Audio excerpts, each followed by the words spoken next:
Seasons change, but God doesn't. As long as we know that we have Him, in Him I have everything. In Him I have everything. So no matter what you're looking at, no matter what it looks like you're facing, it may be feeling overwhelming. It may be feel like you can't come up for air. But when I tell you, call on Him, be steadfast in prayer, and know that He got you.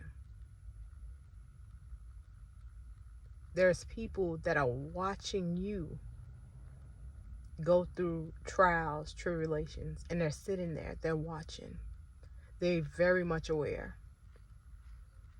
But God see that too. You feeling like, how could people I loved, how could people I've taken care of, how could people I spoke up for watch me being in a trying time and feel as though, oh, that's you.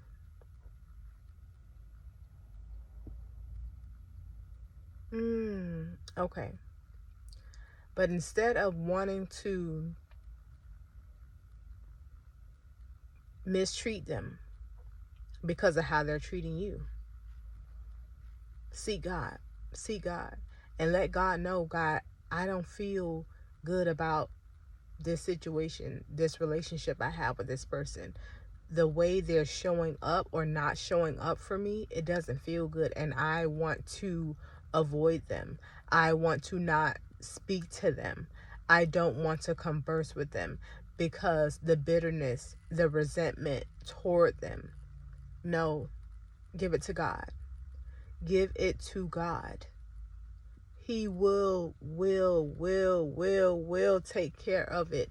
And even taking care of it doesn't have to be anything to them, but He can soften your heart. He can soften your heart and do something within you so that way you are in conversation with them. You're not holding that toward them, how they've done you, how they've not shown up for you. You're not holding that against them. But instead, you are in conversation. You are kind still. You are, offering up yourself, your time to them still. Even though you know that there's a part of you that wants to do the opposite. It's because in seeking God, He'll show you how to go. He'll show you what to do. Even when you feel like, oh God, this is not the answer I was expecting. This is not what I thought you was going to tell me. I thought you was going to allow me to be in my feelings. I thought you was going to allow me to, do what it is that I wanted to do. But God says, then why would you need to be dependent upon me? If you're going to do what you're going to do, if you're going to go on your way, you won't need me. And that's how it goes many times. We feel as though, oh, if I could do this, then I don't need God. Because that saying, God only helps those that help themselves, right? Nah. Because if I'm all about helping myself, then I don't need God. And I always want to be dependent on Him because He knows best.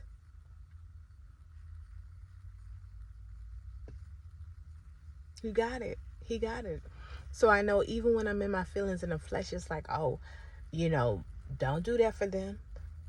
Don't hold conversation for them. Don't give them no compliment.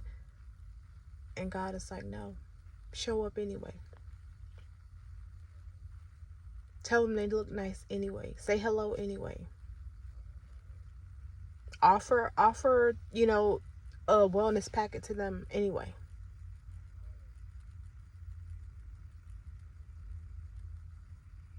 When you continuously seek Him, when you have Him on your mind daily, your mind will be renewed. Your mind will be renewed because you will not respond in the same way. Because the flesh it starts like mustering up, bubbling up, and it's just like you want to just react. And then the Holy Spirit's like, wait a minute. Nope, we're not doing that.